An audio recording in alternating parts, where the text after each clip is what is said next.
Alam ko na masakit sa ating mga barangay officials na makita ang mga constituents natin na halos walang matirahan.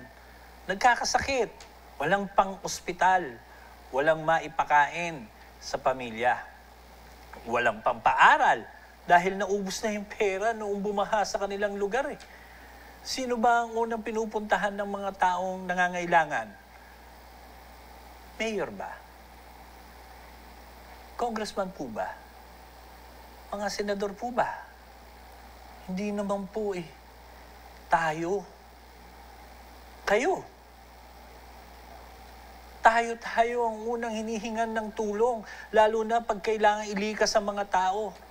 Tayong mga barangay officials, mga tanods natin, staffs, ang inaasahan ng mga tao para sa mga taong barangay. Masakit para sa amin dito